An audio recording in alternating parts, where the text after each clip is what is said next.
He's a virgin loser who always got rejected by his crush like all of us, so he decided to take action and unlocked his hidden ability to defeat his rival as a mafia boss. The story begins with a boy named Nova trying to catch some smugglers at the pier when suddenly one of the smugglers throws a bomb and tries to escape. Hearing this explosion, another boy named Liberta joins the fight as well and lends Nova a hand. They both easily parry the smugglers' attacks, but while they are busy fighting, a well-dressed man comes in a car with the sickest drift in the history of anime and drives away with the smugglers' bosses. Nova tries to chase after them, but Liberta suggests that they use the back streets to their advantage to catch up to them. During this time, their fellow mafia members Debito, Pace, and Felicita also find out about the smugglers as their car approaches them. But Liberta suddenly jumps on the car from the top of a building and holds onto it like a cockroach, while the smugglers point guns at him. Things look bad for the poor guy, but then Debito comes in front of the car and shoots in such a way which makes the driver panic and the smugglers fall out. The driver balances the car but is met with Dante in front of him, who blows the car up with a freaking rocket launcher just after Liberta and the driver jump off and Liberta lands in Pace's arms. Then, the driver tries to run away but is stopped by Luca, who is holding a knife, so he changes his direction towards Felicita, but Nova slices him shirtless and makes him give up. After the fight, Liberta tells Debito that his actions are too bold, but he simply jokes away saying that he is indeed bald while rubbing his shiny forehead. After that, they all return to their home, and from some locals, we find out that these fighters belong to a vigilante organization known as the Arcana Famiglia, and they protect the Regalo Island with their powers. Back at the mansion, Luca walks in and is immediately surprised to see that Princess Felicita isn't wearing a dress for her father's party, which catches him completely off guard. He stares for a moment and raises an eyebrow while saying she used to be much more obedient than this. After that, the maids nearby giggle and chime in, blaming him for her rebellious streak and teasing him that it's all his fault since he was the one who had been by her side and serving as her attendant since she was a child. Then Luca sighs with a feeling of a mix of guilt and confusion, but before he can say anything else, Felicita calls out to him and reminds him that they're running late. Without waiting, she starts walking, and Luca hurries to catch up as the two of them head together to the party. When they arrive at the Grand Hall, all eyes turn toward Felicita, and whispers immediately spread across the room. People begin to murmur and ask why the princess isn't wearing a gown. The atmosphere gets a bit tense, but before it gets worse, Nova steps forward and calmly says it's actually better this way, pointing out that they're surrounded by men, and wearing a dress wouldn't be the safest option. His words surprise Felicita, and as she turns to look at him suddenly, she sees a vivid image in her mind in which she is wearing a beauty which makes her cheeks burn with shyness. Just as she tries to brush it off, Liberta bursts into the room with his usual loud energy and immediately demands to know why the princess isn't wearing a dress. At that moment, another vision flashes before Felicita's eyes, and this time, it's her again in a dress, but seen from behind, and it's clear that Liberta is the one picturing it. Her face goes red again, but this time with frustration, and without thinking twice, she swiftly kicks Liberta straight in the nuts. Then he doubles over in pain, groaning and asking what the heck he did to deserve that, but before she even answers, Jolly walks in with his usual mysterious calmness and says that it's because Liberta was thinking dirty thoughts. Then, Jolly begins to explain the real reason behind everything. He reminds them all about the pact they've made with the Tarako that gave them their Arcana powers. Then he looks toward Liberta and says he carries the first card, the Fool. Then he nods toward Nova and adds that he holds the 13th card, Death. Turning to Felicita, he tells her she bears the 6th card, the Lovers, which gives her the power to see into other people's hearts, which explains the strange visions she's been having. As he's talking, he slowly moves closer to her, and he leans in, clearly going in for a kiss. Suddenly, Luca reacts instantly and steps in to stop him protectively. It all happens so fast, and then he turns and glares at Liberta angrily, accusing him of imagining the Arcana process in completely inappropriate ways.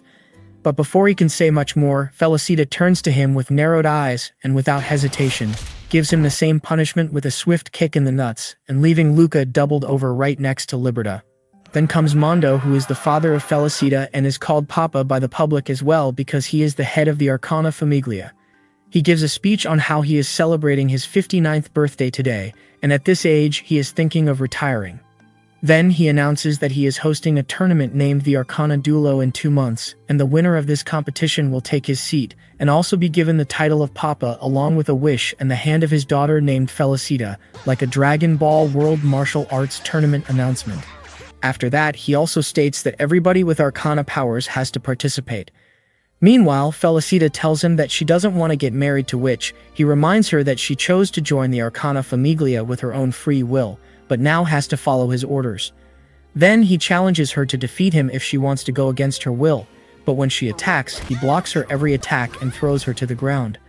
Suddenly, Liberta tries to attack Mondo as well, but is stopped by Nova. Then they rush towards each other, but Nova gets tackled by Invisible Debito, who has the 9th card, Hermit, and can turn invisible.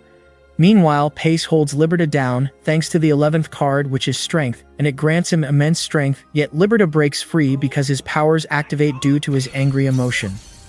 After that, Mondo tells him that if he wants to free his daughter, he has to win the Arcana Duelo and use his wish likewise. While walking back to his room, Mondo informs his wife, otherwise known as Mama, about the turning of the Wheel of Fortune, which goes against Tarako's guidance. Later in the day, somewhere in the mansion's courtyard, Debito and Pace are sitting together talking casually. Suddenly, their light-hearted conversation gradually drifts into something more serious and slightly cheeky as they start talking about the princess. With playful grins and teasing tones, they joke about what it would feel like if Felicita became their bride. Then, Luca overhears their conversation from nearby and his mood changes completely as he becomes angry. Meanwhile, in another place inside the mansion, we find Dante and Jolly standing across from each other, speaking in a much calmer, more serious tone. They too are discussing Felicita, though their focus is on the upcoming tournament and the competition that could decide her future. Then Jolly confidently says in his steady voice that he fully intends to win. Later that night, Felicita sits alone by the fountain in the garden under the quiet sky as she looks thoughtful and a little weighed down by everything such as her future, the tournament, and the pressure of everyone's expectations. Suddenly, Liberta appears from the shadows, approaching her with a serious look as he walks up slowly and stops beside her, and he tells her not to worry. Moreover, he also assures her that he's going to win the tournament, and when he does, he will use his wish not for himself, but for her freedom, because he wants her to live the life she chooses and not one chosen for her. After that, Nova arrives and walks up as he interrupts and reminds Liberta sharply that he still doesn't have full control over his Arcana powers.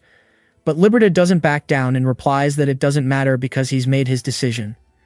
Then he says he will alive and fight by his sword, whether his power is under control or not. After that, Liberta looks back at Nova and throws the same argument in his face, saying that Nova has also never even used his own power, so who is he to talk? Then, Nova makes a meaningful promise to Felicita in his usual reserved way that if he wins the tournament, he will use his wish to ensure that she doesn't become his wife. The next morning, Felicita leaves her house to live with the rest of the gang, along with Luca, who is motivating her and telling her that she has the power of the 14th card, Temperance, by her side. When they reach the mansion, they are welcomed by everyone and are surprised that Nova also came to welcome them. Then, they introduce themselves to her, with Liberta telling her that he is in the intelligence series whose leader is Dante.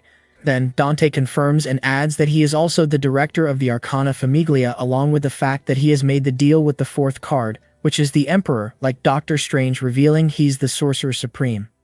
After that, Debito introduces himself as the leader of the Coin series, after which Pace introduces himself as the leader of the club. Lastly, Nova introduces himself as a member of the Holy Trial, which is responsible for defense, like Avengers declaring their role. Soon, Dante assigns Felicita to the Sword series and makes her fight a duel, which she wins after she asks who the leader of the Sword series is. After the fight, Mama, who holds the 20th card known as the Judgment, crowns Felicita as the leader of the Sword. While sleeping, she remembers a dream from the day before when Mondo announced the tournament and its prize. The next day, Liberta walks into Felicita's room, and the two start chatting casually. Their conversation is light and playful, but soon they notice Nova rushing down the hallway. Liberta becomes surprised and raises an eyebrow because he has never seen Nova in such a hurry before. Then he quickly grabs Felicita's hand, and they follow him down the corridor with curiosity. Soon, they find Nova kneeling and searching under a bed, clearly flustered. When they ask what he's doing, he tries to brush them off and avoid answering. But at that moment, Felicita's Arcana power activates unintentionally, and she sees a white kitten in Nova's heart. Then Nova feels embarrassed and slightly annoyed while scolding her for looking into his heart again without permission. He then explains that he had saved a small white kitten from being hit by a carriage earlier, and he brought it back to the mansion to care for it, but it got excited and ran off while now it's lost somewhere in the house. Hearing this, Felicita and Liberta decide to help him find it. Together, they begin searching all over the mansion. Eventually, Liberta spots the kitten in one of the hallways and tries to catch it, but it slips past him and takes off again. In the process, Liberta accidentally knocks over a vase and ends up getting scolded by the maids for the mess. Meanwhile, Nova tracks the kitten to the library, where he finds it perched on top of a high shelf. Then he climbs up to reach it, but the shelf wobbles and suddenly topples over, sending both Nova and the books tumbling to the floor. This is how the kitten escapes once again, slipping through an open window. Moments later, Felicita spots the kitten outside, now sitting calmly on top of a tree.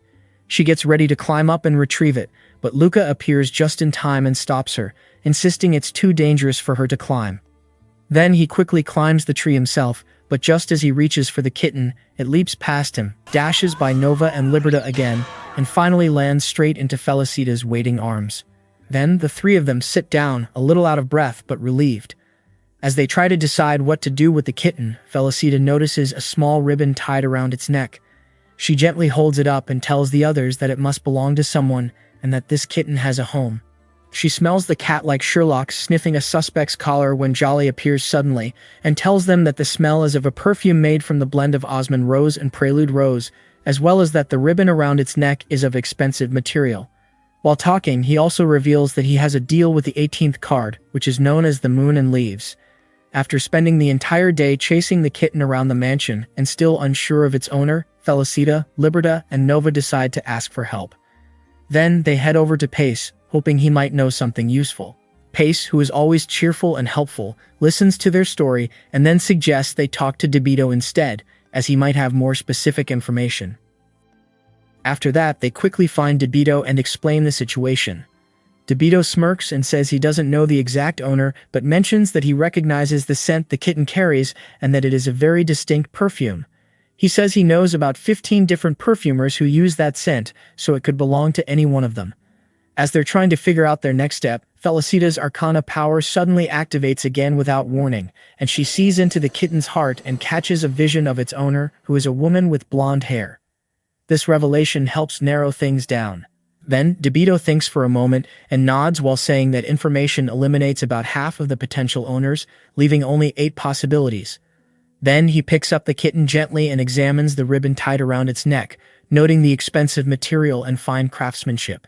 Suddenly, DeBito's mind finally clicks, and he identifies the owner without a doubt. That day, the group returns the kitten to its rightful owner, known as Lady Federica, who is a graceful woman with blonde hair dressed elegantly.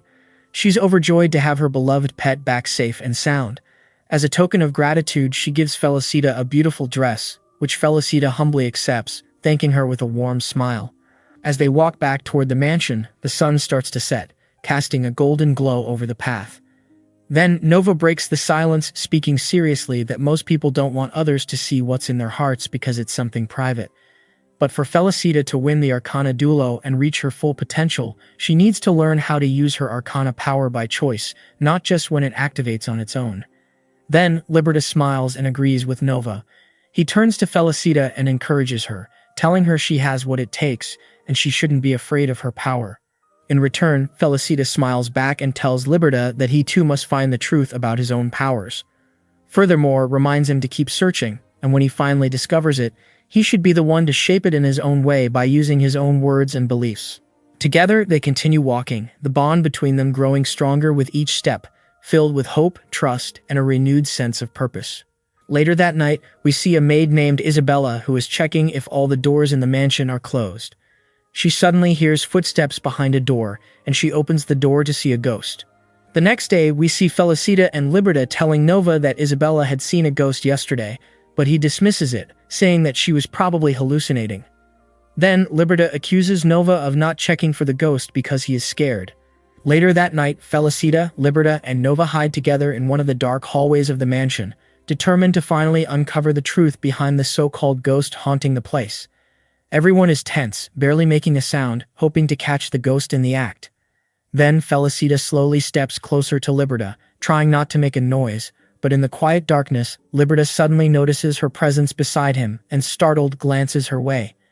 In that awkward moment, his eyes fall to her chest, and he lets out a weird, nervous scream, completely caught off guard. Felicita gets startled by his reaction and quickly asks what's wrong, but Liberta, flustered and embarrassed, stammers that it's nothing. In his panicked state, he waves his hands and accidentally grabs her chest. Then Felicita blushes with surprise and frustration and punches Liberta in retaliation, sending him flying backward. He crashes through a door and tumbles into another room just as the others rush in after him, and they all suddenly freeze. Right in front of them is the ghost Isabella had been talking about, which is a floating figure with an eerie glow.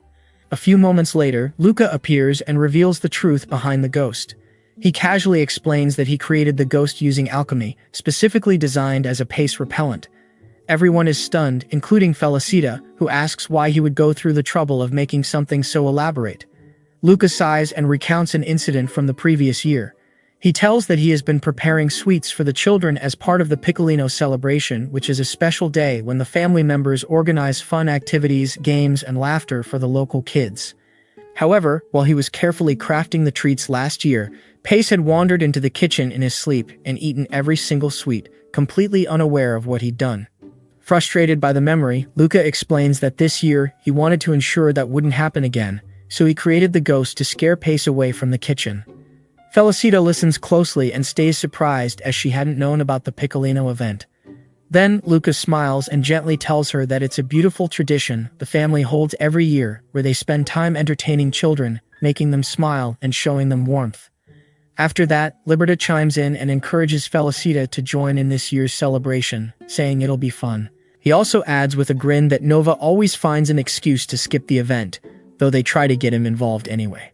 The next day, as the town buzzes with excitement, a group of children run down the sidewalk, laughing and talking about Piccolino.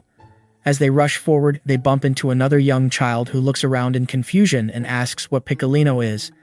The others excitedly start explaining how amazing it is, how the Mansion family puts on shows and games just for them. On the day of Piccolino, the church is filled with laughter and energy. Then, Luca steps forward first to perform a magic trick for the children, hoping to impress them. He dramatically waves his hands and dramatically asks the children to see a dove appearing from his hat. But after doing the trick, Luca looks a bit discouraged as he doesn't get any reaction from the kids.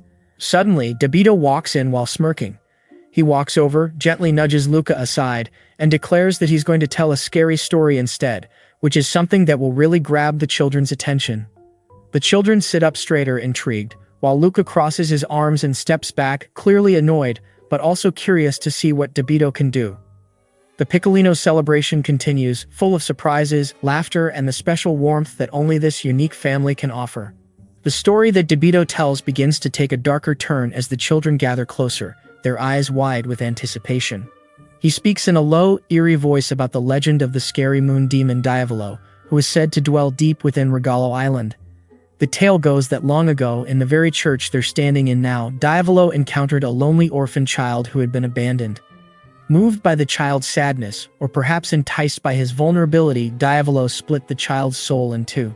One half of the soul transformed into a dark entity known as Beelzebub, who wandered the island, while the other half remained trapped within the church and is still searching endlessly for someone to play with. The children listen with a mix of fear and excitement, huddling closer to each other, some holding hands and even crying. After the ghost story ends, the mood lightens a bit.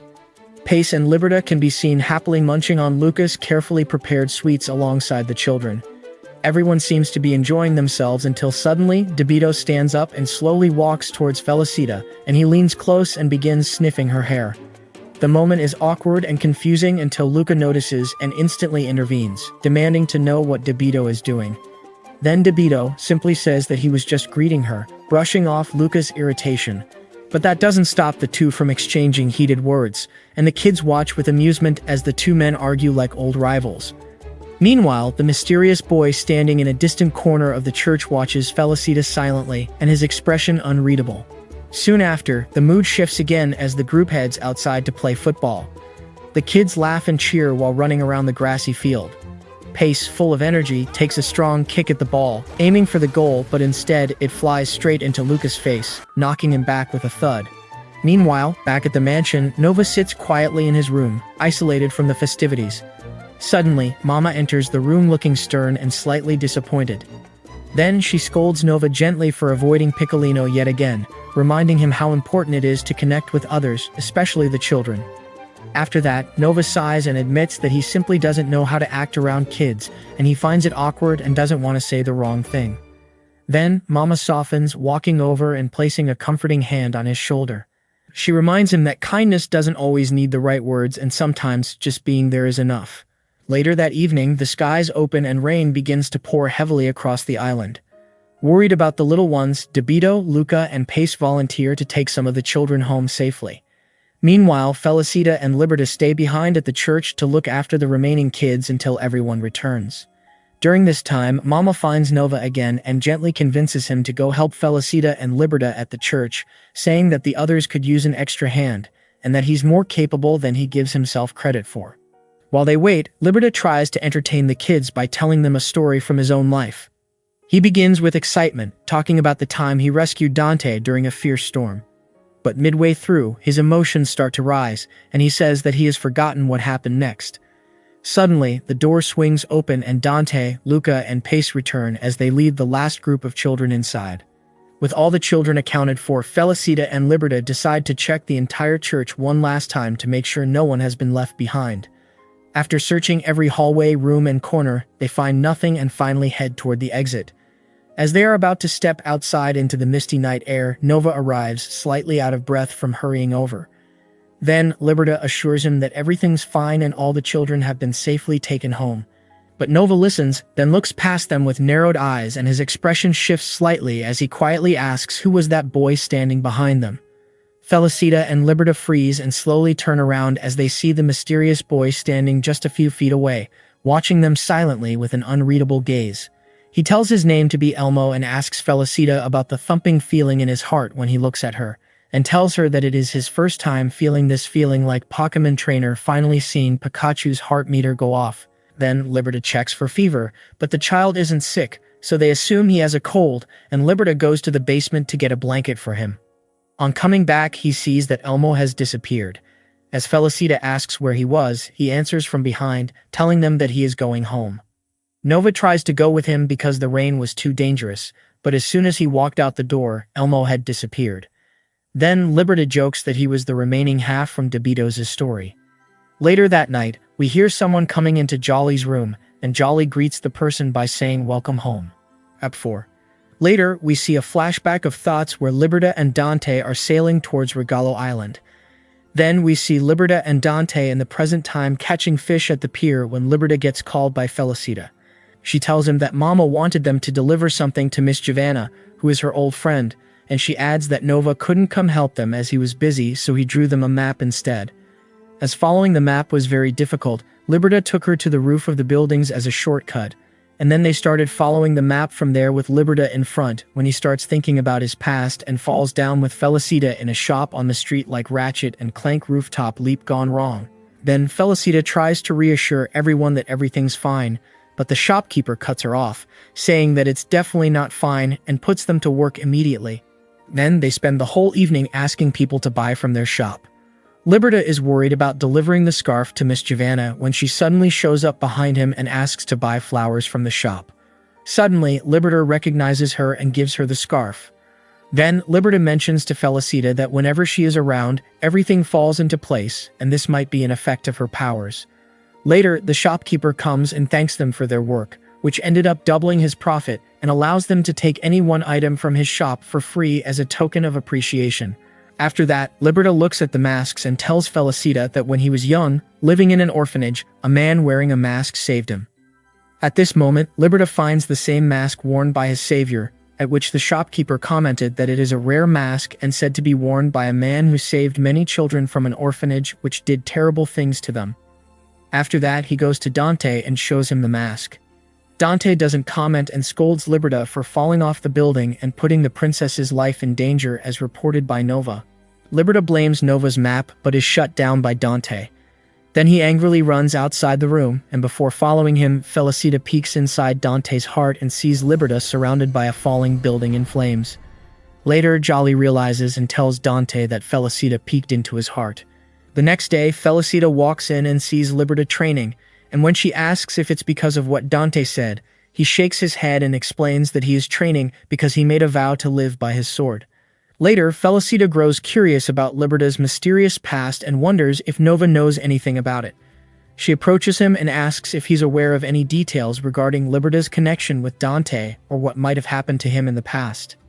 After that, Nova shakes his head and replies that he doesn't know much.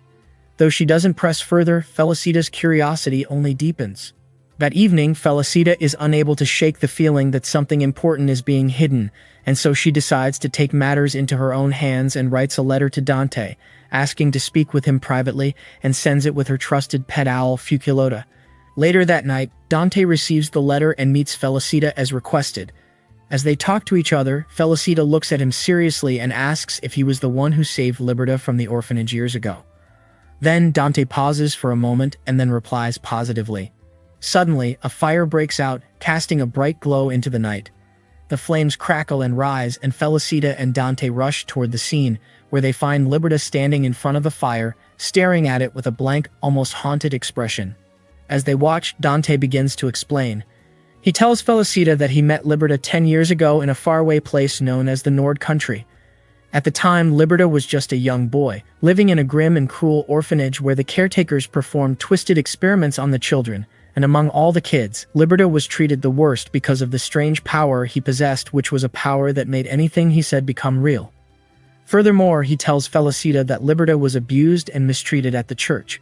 Dante goes on to say that this is how he brought Liberta back to the island of Regalo and took him under his wing. Back at the scene of the fire, Liberta's gaze remains fixed on the flames. Slowly, memories start flooding back and terrifying images of the past he had long forgotten appear in front of him, including the trauma he endured in that orphanage, the isolation, the pain, and the uncontrollable power he had no understanding of. As the memories overwhelm him, he unconsciously whispers the word burn, and suddenly, the flames instantly grow larger and wilder. Seeing the intensity of her worry, Dante further reveals that after rescuing Liberta, it became clear that his powers were too dangerous for a child who couldn't control them. So, with the permission of Mondo, they sealed Liberta's powers and erased the painful memories of his past to protect him from further emotional harm. But now, with those memories resurfacing, so are the abilities they tried so hard to suppress. Dante looks at Felicita with a heavy heart and admits that while they meant to protect him, they may have also delayed his growth. The same night, Liberta asks Felicita if she could read his heart and see the blurry pieces of his memory, but she declines. Then he runs angrily to Dante and asks him if he was the masked man, after which Dante reveals the truth to him. Then he runs off angrily from there and falls. As he turns around, he's met by Nova, who tells him to get stronger and to win the tournament for Felicita's sake. The next morning, Luca and Felicita present the limon pie, a dish known as Regalo's treasure, to Nova, Liberta, Debito, Pace, and Dante. While eating, Felicita sits across Liberta, and he walks away to the fountain like Sasuke brooding by a waterfall when he is approached by Nova, who tells him that he can't handle his past, while Jolly watches them talk from a distance. Later that day, the warm afternoon sun bathes the mansion in a gentle glow as Felicita walks down the hallway, carefully holding a tray full of freshly made limon pies. She's excited to share them with Mama and the others as a simple gesture from the heart. Suddenly, Nova spots her balancing the tray and casually offers to help.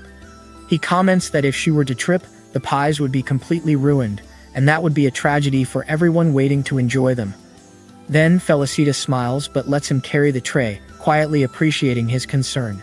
Soon, the two arrive in the sitting room where Mama is waiting. The three of them sit together at a round table, the room filled with the comforting aroma of lemon and pastry. As they eat, laughter and light conversation fill the space, creating a sense of warmth and ease. The cheerful atmosphere sparks a nostalgic memory for Mama, who begins to talk about the past. Then she recalls the very first day Nova came to live in their home as a shy, quiet boy who had just arrived. On that day, little Felicita had been so excited to welcome him that she tried baking a cake just for him, and it was far from perfect, but she had made it with all her love and effort. Everyone at the table laughs as they remember how messy and sweet the moment was. As the conversation continues, Mama lovingly teases Nova, saying that even back then, she already thought of him as Felicita's future husband. Her tone is playful, but her affection is genuine, and the moment is filled with warmth and tenderness.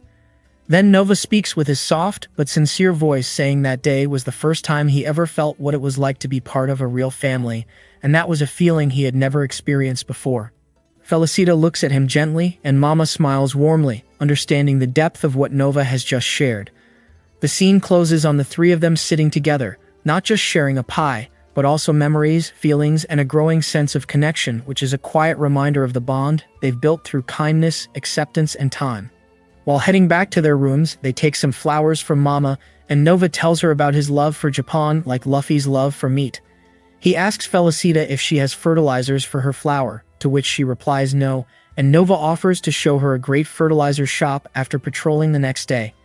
The next day, we see a lady complain to the casino's security that her purse has been stolen. While walking, Felicita tells Nova that she hasn't been able to stabilize her powers yet when she bumps into a man. Her powers activate, and she looks into his heart and sees him stealing a purse. Then, they both chase him to an alley where they get surrounded by his friends. Nova and Felicita defeat them and return the purse to the lady. While returning back home, Nova hands her a bag of fertilizer, saying he got one of his men to bring it for her. Then she tells Nova that Mama seems to be the closest with him and might be expecting a lot from him, but Nova stops and tells her that everybody expects a lot from her, and he thinks that Mondo is holding the duelo so that she can become more powerful. Later in his room, Nova gets information that the lab is using more funds than usual. At the same time, Felicita confesses to Luca that Nova is pushing her away.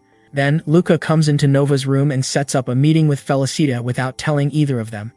Suddenly, Felicita comes in, and it is told that Nova voided his engagement with Felicita. She comes in with chickpea soup and gives it to Nova while Luca tells him to finish the meal and heads out. Nova finishes and praises the soup, and asks her to break into the lab and find out the reason for the excessive use of funding. She agrees, and when she reaches the lab, the key doesn't work. Suddenly, Jolly sees and invites her into the lab, where she takes some documents and presents them to Nova, among which he finds the medical report of his parents, who have been sleeping for 7 years because he used his death power on them, as he tells Felicita, which makes her cry.